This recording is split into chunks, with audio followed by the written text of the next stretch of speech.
ఏసే పరిష్కారము అనుదిన Bible study కార్యక్రమం ప్రేక్షకులందరికీ మన ప్రభువును ప్రియరక్షకుడు అయిన యేసుక్రీస్తు వారి అత్యున్నతమైన నామమున వందనాలు. ప్రభువునందు ప్రియ దేవుని బిడ్డలారా, నేటి దినము దైవజనులు కారుపాటి శాంతసాగర్ గారి ద్వారా బైబిల్ స్టడీలోని వాక్య ధ్యానమును మార్కు సువార్త నుండి ధ్యానం చేసుకుందాము.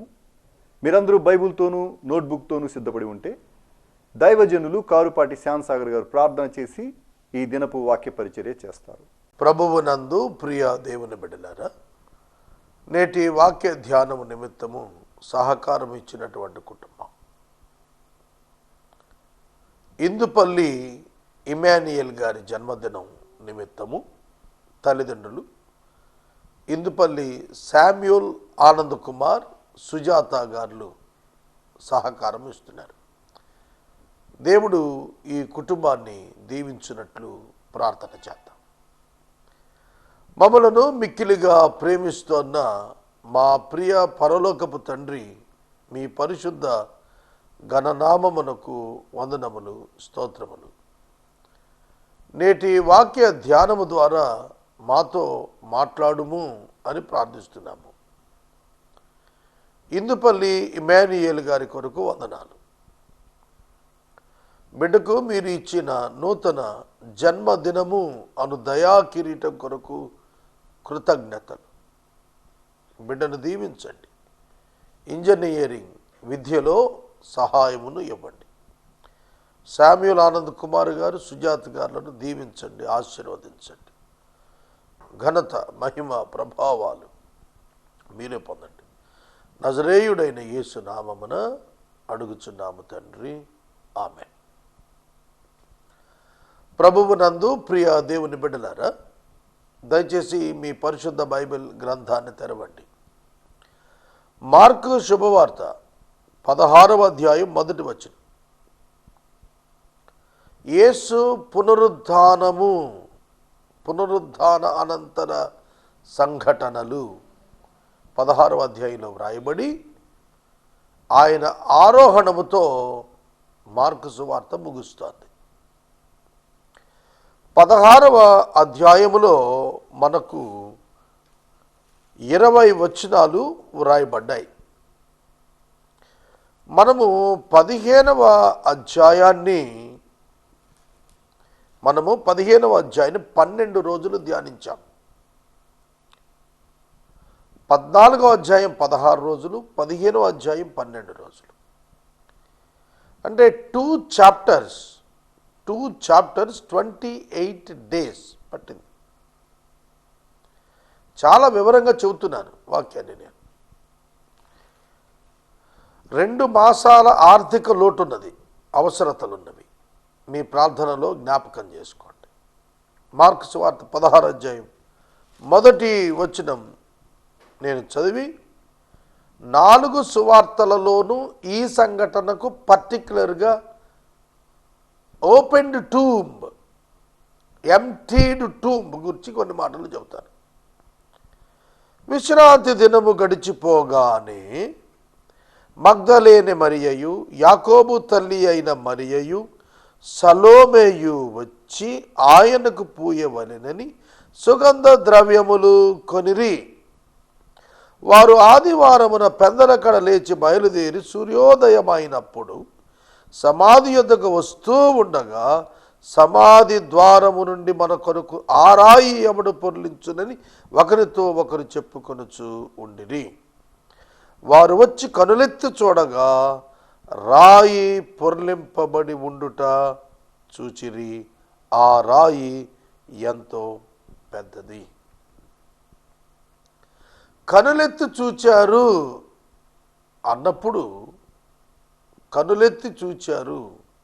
అన్నప్పుడు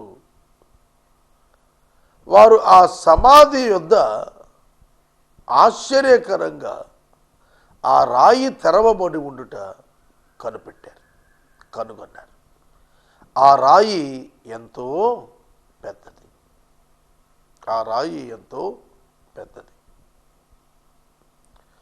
చూడండి, యేసుక్రీస్తు ప్రభు యొక్క సమాధి కొండరాతిని తొలిచి చేసినటువంటి సమాధి. ఒక సొరంగం చేశాడు. ఆ సొరంగంలో ఒక గదులాగా ఏర్పాటు చేసి ఈజీగా డెడ్ బాడీ ఒక నలుగురు మోతకు లోపలికి తీసుకుని పోయి అక్కడ పెట్టి వచ్చే అంతటి సొరంగం.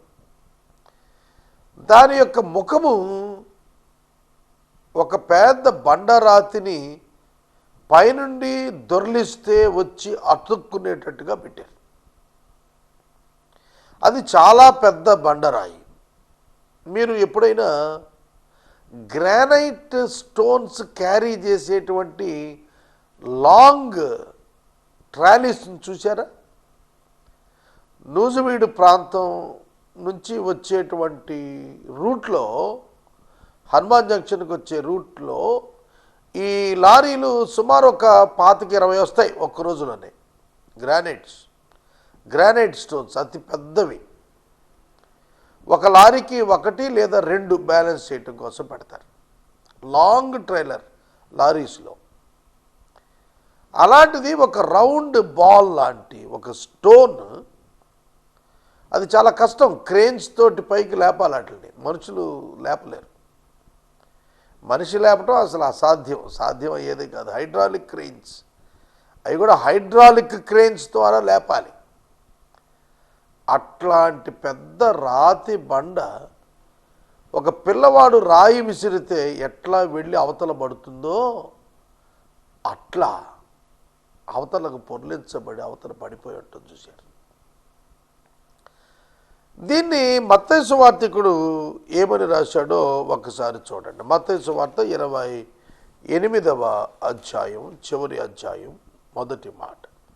విశ్రాంతి దినము గడిచిపోయిన తరువాత ఆదివారమున తెల్లవారుచుండగా మగ్దలేన మరియయు వేరొక మరియయు సమాధిని చూడవచ్చిరి. ఇదిగో ప్రభువు దూత పరలోకము నుండి దిగి వచ్చి రాయి పొర్లించి దాని మీద కూర్చుండెను. అప్పుడు మహాభూకంపం కలిగెను.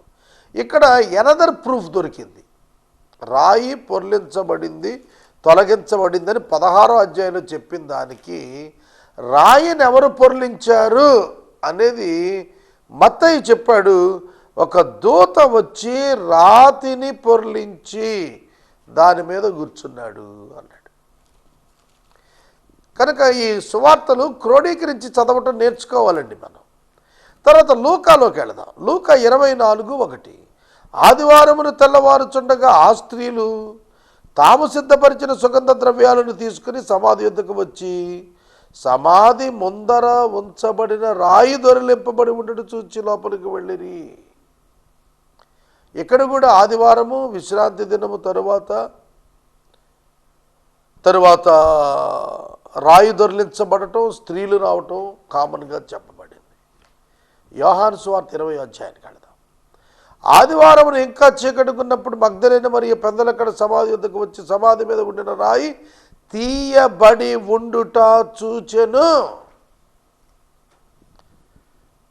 The big stone was removed. తొలగించబడింది. లోపలికి వెళ్ళి చూస్తే ఏం జరిగింది మనకు తెలుసు. అక్కడ యేసు సమాధి లేదు. ఇక్కడ 2 విషయాలు నేను చెబుతాను, జాగ్రత్తగా వినండి. విశ్రాంతి దినము గడిచిపోగానే అంటే సబ్బాతు దినం శనివారం గడిచిపోగానే ఆదివారము పెద్దలకడ. ఆదివారం మనకు శనివారపు రాత్రి 12 గంటలకు ప్రారంభమవుతుంది. కానీ యూదుల క్యాలెండర్లో ఆదివారము శనివారం సాయంకాలం 6 గంటలకే 6 PM డేట్ మారిపోతుంది. కనుక విశ్రాంతి దినం అయిపోయింది, ఇక మిగతా పనులు చేయొచ్చు. ఈవినింగ్ 6కి విశ్రాంతి దినం అయిపోయిన తర్వాత సండే స్టార్ట్ అవుతుంది. కనుక ఈవినింగ్ షాపింగ్ ఉంటుంది. ఇక్కడ మనకు అది తెలుస్తోంది. ఏమిటి? విశ్రాంతి దినం గడిచిపోగానే స్త్రీలు మార్కెట్కి వెళ్ళినట్టుగా రాసింది. ఇక్కడ సాటర్డే డే టైం మార్కెట్ లేదు, సండే మార్కెట్స్ ఉన్నాయి. సండే మార్కెట్ ఉంది. సండే మార్కెట్ ఎప్పుడు స్టార్ట్ అవుతుంది? సాధారణంగా 10 AM or 9 AM తర్వాత. కానీ ఇక్కడ సాటర్డే ఈవినింగ్ 6 PM తర్వాత కౌంట్ అవుతుంది యూదుల క్యాలెండర్లో. కనుక 6 PM, after 6 PM of Saturday today మనం భావించే శనివారం 6 గంటల తర్వాత ఆదివారం కింద ట్రీట్ అవుతుంది కనుక ఈవినింగ్ 6 తర్వాత వాళ్ళు షాప్స్ ఓపెన్ చేశారు. అందుకే సలోమే, మరియా, మగ్దలేన మరియా వెళ్ళి సుగంధ ద్రవ్యములు కొనిరి. ఇక్కడ నేను మీకు చెప్పాలని ఆశపడుతుంది ఏమిటంటే, సుగంధ ద్రవ్యములను ఎందుకు కొన్నారు? నేనైతే కొన్నాం, జాగ్రత్త మరి. మనమైతే కొనం, మరొకరైతే కొనరు. ఎందుకని? యేసుక్రీస్తు తిరిగి లేస్తాడని నమ్మకం ఉంటే కొంటారా? సజీవుడైన వారికి ఎందుకండి సుగంధ ద్రవ్యాలు? కాబట్టి వాళ్ళు యేసు మాటలు విశ్వసింపలేదు. ఆ రాయి తొలగించబట్టం చూసి ఆశ్చర్యపడ్డారు, లోపలికి వెళ్ళారు, పరుగులెత్తారు, పోయిందన్నారు, ఏడ్చారు. ఇవన్నీ సంభవించాయంటే ఏంటి అర్థం? పేతురు పరిగెత్తుకుంటూ వచ్చి చూశాడు. అసలు 3వ దినాన్ని నేను తిరిగి లేస్తా అన్నప్పుడు శిష్యులందరూ వచ్చి ఎక్కడ ఉండాలండి? పోనీ ఒకవేళ యూదుల భయం వల్ల, రోమియుల భయం వల్ల ఉంటే ఆ చుట్టుపక్కల మాటేసుకొని కూర్చోవాలి కదా, ఆ సమాధి దగ్గర ఏమవుతుందో అని. సోదరుడు, ఒక విచిత్రమైన విషయం ఏమిటంటే, ఎక్కడా లేదండి. మత్తయి సువార్తలో రాశాడు, ఎక్కడా చరిత్రలో లేని విధంగా యేసు సమాధికి భద్రత పెట్టారు, కాపలా పెట్టారు, భద్రత పెట్టారు. గవర్నమెంట్ దానికి సపోర్ట్ ఇచ్చింది. పిలాతు తీసిపోవడం 16 మంది సైనికులు తీసుకెళ్ళి అక్కడ పెట్టుకోండి అన్నాడు. ఎందుకట? రాత్రివేళ సేవకులు, శిష్యులు, ఏ శిష్యులు పారిపోయారే సిలువ సమయం, ఆ శిష్యులు అంటే అర్ధరాత్రి వేళ వచ్చేసి ఆ రాయి తీసేసి ఆ శవం ఎత్తుకెళ్ళిపోయి ప్రచారం మొదలు పెట్టేస్తారంట. ఏమని? యేసుప్రభు తిరిగి లేచాడు అని. అలా నయవంచన జరగకుండా, ఆ వంచకుడు మాతో చెప్పాడు, అలా నయవంచన జరగకోకుండా పిలాతు గారు మాకు కొంతమంది సైన్యాన్ని ఇవ్వండి, మేము తీసుకెళ్ళి అక్కడ పెడతా అన్నారు. సహోదరుడా, సహోదరి, యూదులు ఎంత తెలివిగల వాళ్ళని, ఎంతసేపు గవర్నమెంట్ని ఆపరేట్ చేస్తున్నారు. వాళ్ళు ఆపరేట్ చేసుకోవచ్చు కదా, సొంతగా చేసుకోరు. కనుక పునరుద్ధారం సంభవించినప్పుడు వాళ్ళు చచ్చిన వాళ్ళ పడిపోయారు. అక్కడ ఉన్న సైనికులు ప్రభువు లేచారు, ఆ రాయి తొలగించబడింది. సైనికులు వెళ్ళి చెప్పారు ప్రధాన యాజకులకు, వాళ్ళకి, అయ్యా ఆ సమాధి తెరవబడింది, ఏం జరిగిందో తెలియదు, మేము అందరం పడిపోయాం, చచ్చిన వాళ్ళ పడిపోయాం, మేము లేచేటప్పటికి అసలు ఏమీ లేదు అక్కడ. ఏదైనా ఒక బాంబు బ్లాస్ట్ అనుకోండి, డ్యామేజ్ ఉంటుంది, మెటీరియల్ డ్యామేజ్ ఉంటుంది. కానీ అక్కడ ఏమీ బాంబు బ్లాస్ట్ కాదు. ఆ రాయి ఎగిరి అవతల పడిపోవటం ఏదో ఆర్డిఎక్స్ పెడితే పేలిపోయినట్టుగా కాదు, అది రాయిగానే ఉంది, దొరిలించబడింది. కాబట్టి అక్కడేమి ఒక విస్ఫోటనం ఏం జరగల. ఆశ్చర్యం కదండి. ఆ దూత ఆ రాయి పొర్లించి అక్కడ కూర్చున్నాడు అని రాసు మత్తయిలో. సోదరుడా, సోదరి, యేసుక్రీస్తు ప్రభువు వారి యొక్క మృతదేహానికి మాత్రమే సుగంధ ద్రవ్యాలు రాయాలనే ఉద్దేశంతో కొన్నారు. అంటే వాళ్ళు పునరుద్ధానం గురించి ఆయన చెప్పింది వాళ్ళు విశ్వసించలేదు, వారు తెలుసుకోలేదు, దానికి వాళ్ళు సిద్ధపడలేదు. మనిషి కుమారుడు పాపుల చేతికి అప్పగించబడుతున్నాడు, 3వ దినాన తిరిగి లేస్తాడు, చంపబడతాడు, సమాధి చేయబడతాడు, 3వ దినాన తిరిగి లేస్తాడు అని అంటే వాళ్ళు నమ్మలేదు, వాళ్ళకి అర్థం కాలేదు. అందుకే ప్రభు వాళ్ళతో ముందే చెప్పారు, పరిశుద్ధాత్ముడు మీ మీదకి వచ్చినప్పుడు మీరు శక్తి పొందుతారు కనుక, వేరొక ఆదరణకర్తను ఆయన పంపిస్తాడు కనుక ఆయన కోసం ఎదురు చూడాలి మీరని చెప్పాడు. సోదరుడా, సోదరి, యేసు యొక్క శవానికి పూయటానికి వాళ్ళు సుగంధ ద్రవ్యాలు కొన్నారు. ఆదివారమున పెందల కడనే ఆ స్త్రీలు వచ్చి చూశారు, ఆ సమాధి తెరవబడి ఉన్నది. It is empty tomb. The only one empty tomb on earth. తెరువబడిన సమాధి అది ఒక్కటి మాత్రమే. మీరు అడగచ్చు, ఏమంటే చాలా సమాధులు తెరిచారు కదండి గవర్నమెంట్ వారు డిస్ప్యూట్స్ ఉన్నప్పుడు. అక్కడ శవాలే బయటికి తీశారు కానీ చనిపోయిన వాడు లేకుండా ఉంటాం అక్కడ లేదు అక్కడ. కనుక యేసు సమాధి తెరవబడి సాక్ష్యం ఇస్తోంది, ఆయన ఇక్కడ లేడు, ఆయన సజీవుడు.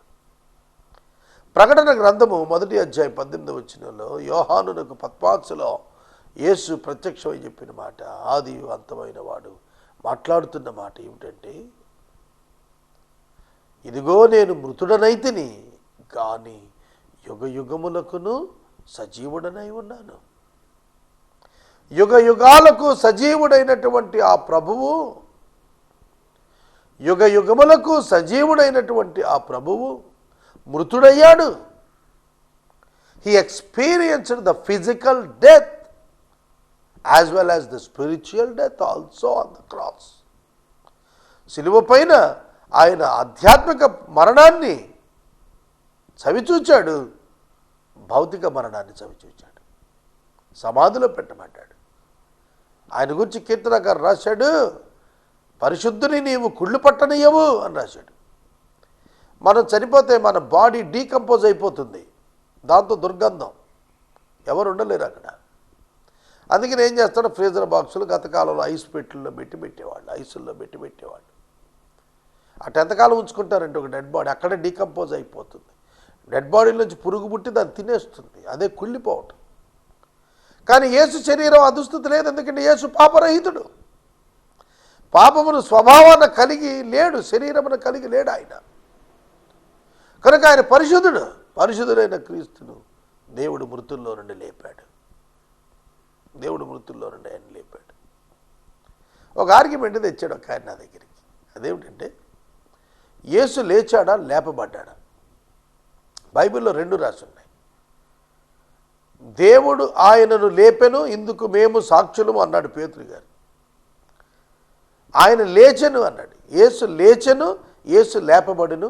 ఏది కరెక్ట్ అండి అంటే 2 కరెక్ట్. ఎందుకంటే యేసు లేచెను, దేవుడు లేపగా. దేవుడు లేపెను వాస్తవమే, యేసు లేచెను వాస్తవమే.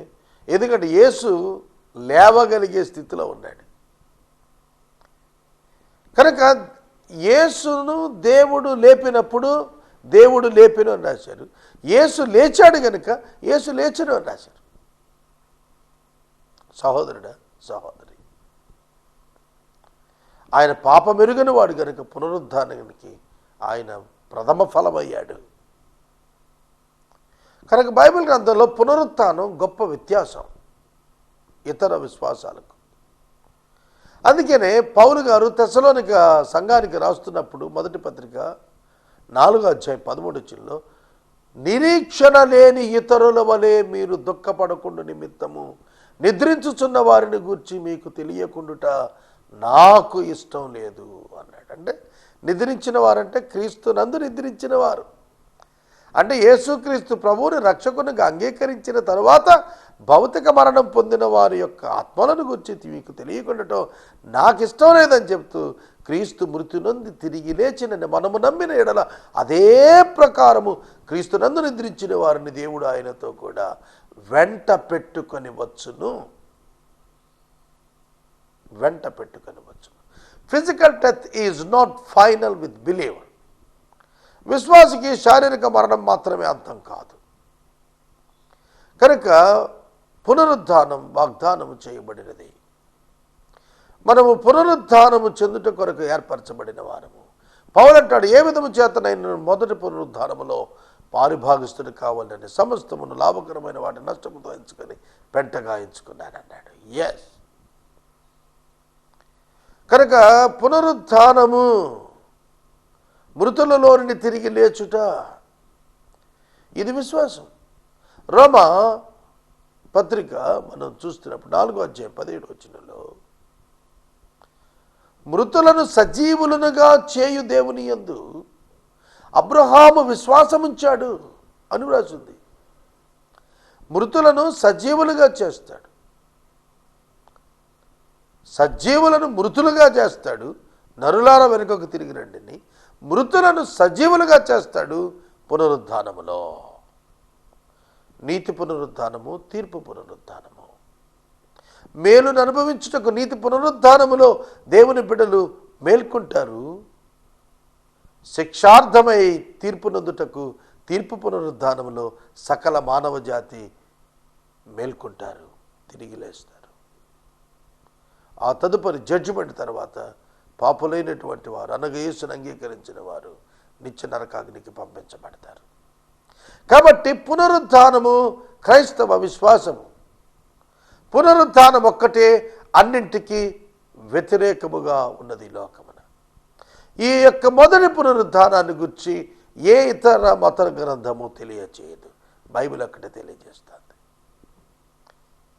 రిజరెక్షన్ ఆఫ్ ఆల్ హ్యుమానిటీ గురించి ఇతర మత గ్రంథాలు చెప్పాయి, లేదంటే చేంజ్ ఆఫ్ బాడీస్ గురించి చెప్పాయి. కానీ రిజరెక్షన్ గురించి చెప్పింది బైబిల్ ఒక్కటే. బైబిల్ ఒక్కటే. ఏ శరీరంతో నువ్వు మృతి నొందుతున్నావు అదే శరీరంతో మహిమను కలుపుకొని నువ్వు తిరిగి లేచి వెలుపటికి వస్తావు, క్రీస్తునందు నువ్వు నిద్రించినట్లయితే. అది చెప్పాడు. కనుక పునరుద్ధానాన్ని గురించి మనం మాట్లాడుతున్నప్పుడు ఆయన సమాధి తెరవబడి ఉండటం చూచారు. అచ్చట శిష్యులు లేరు, వారు భయపడి తలుపేసుకొని దాక్కుని ఉన్నారు. స్త్రీలు సుగంధ ద్రవ్యాలు తీసుకొచ్చారు, ఆ డెడ్ బాడీకి పుయ్యాలని వచ్చారు తప్ప యేసు సజీవుడు అవుతాడనే ఆలోచన కించిత్తు కూడా వారి యొద్ద లేదు, వారి యొద్ద లేదు.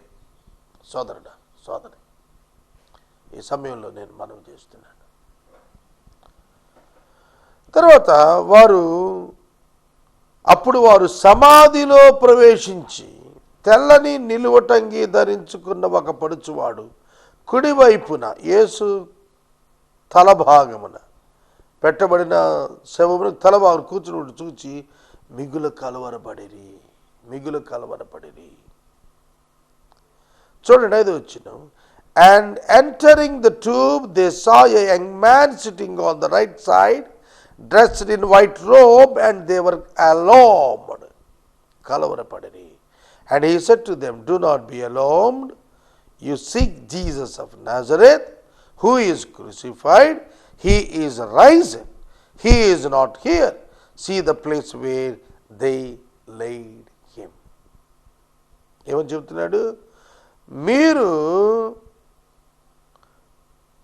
సిలువ వేయబడిన నజరేయుడగు యేసును వెతుకుచున్నారు. కలవరపడకండి, ఆయన లేచి ఉన్నాడు. ఆయన ఎక్కడ లేడు. వారు ఆయనను ఉంచిన స్థలము చూడండి. బరియలు చేయటానికి వచ్చిన వాళ్ళు ఉంచిన స్థలం ఇదిగో చూడండి, ఇక్కడే పెట్టారు. ఆయన ఇక్కడ లేడు. మీరు ఒక మాట గుర్తించాలి.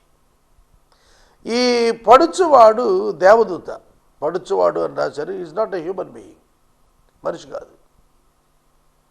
పడుచువాడు అన్నప్పుడు దేవదూతలు it looks like young, not old. ముసలోళ్ళ కనపడరు వాళ్ళు, దే లుక్ లైక్ యంగ్. కనుక వాళ్ళు ఆయన చూచి రాస్తున్నారు, పడుచువాళ్ళ ఉన్నాడు, తెల్లటి వస్త్రాలు ధరించుకున్నాడు. ఎట్లా లోపలికి వచ్చాడు, ఎట్లా లోపల నుంచి వెళ్ళాడు, ఏ ఊరోడు ఏమిటి? కనుక ఆ ప్రాంతానికి చెందిన మానవుడు కాదు అతడు, దేవుని యొక్క దూత. వారు అపియరెన్స్లో వాళ్ళు అతనిని ఏజ్ ఎక్స్పెక్ట్ చేసి రాస్తున్నారు. పడుచువాడు అక్కడ ఉన్నాడు, మేము చూచాము అంటున్నారు.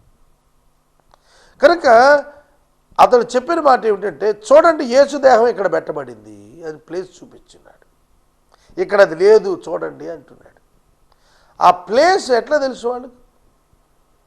సమాధి లోపలికి వెళ్ళి పెట్టి వచ్చేసిన వాళ్ళకే తెలుస్తుంది తప్ప బయట ఉండిపోయిన స్త్రీలకంటే తెలుసు తెలియలేదు. కాబట్టి వాళ్ళు తెలుసుకోలేకపోయారు. ఇక్కడేం జరుగుతోంది? ఈ వ్యక్తి ఈ తెల్ల వస్త్రాలు ధరించుకున్న పడుచువాడు చెప్పేస్తున్నాడు, ఇక్కడ బాడీ పెట్టారు, కావాలంటే మీరు చూడండి, ఇప్పుడైతే లేదంటున్నాడు. కాబట్టి యేసుక్రీస్తు ప్రభువు యొక్క శరీరాన్ని సమాధి చేసినప్పుడు ఈ పడుచువాడు ఉన్నాడు అక్కడ. సహోదరుడా, సహోదరి, సూపర్ న్యాచురల్ ఇన్సిడెంట్స్ బైబిల్లో రెజరెక్షన్ టైంలో చోటు చేసుకున్నవి ఉన్నవి. అవి ఇక్కడ వర్ణించబడుతున్నాయి. ఇది మనం తేటగా తెలుసుకోవలసినటువంటిది. ఆయన నువ్వు ఉంచిన స్థలము చూడుడి, ఆయన ఎక్కడ లేడు, మీరు ఆయన వెతుకుతున్నారు, ఆయన లేచి ఉన్నాడు. He is and he has Ryzen. He has Ryzen, లేచి ఉన్నాడు. ఆయన ఇక్కడ లేడు. ఆయన గలిలయకి వెళ్ళిపోతున్నాడు.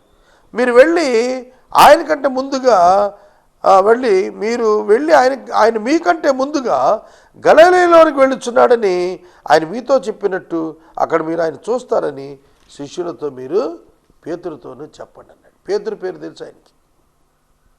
ఆ పడుచువాడు పేతురుతో చెప్పండి, మిగతా శిష్యులతో చెప్పండి, ఆయన మీతో ముందే చెప్పాడు కదా గలిలయకి వెళ్తానని, అక్కడ కలుసుకుంటానని అన్నాడు, వెళ్ళండి అని అంటున్నాడు.